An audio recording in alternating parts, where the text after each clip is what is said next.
What's your job at Astro Machine Works? I'm the lead for the engineering and design team here at Astro. Parts that have been in service for years, the original manufacturer's out of business, so we have to redraw that part and start from scratch.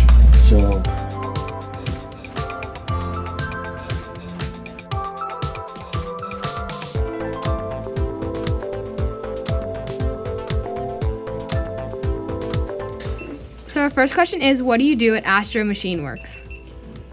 I am the department leader in the manual milling shop, so I do work in the milling machine work, and I also help with workforce development.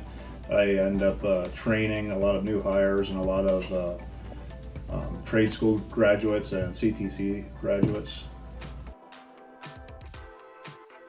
So what do you do at Astro Machine Works?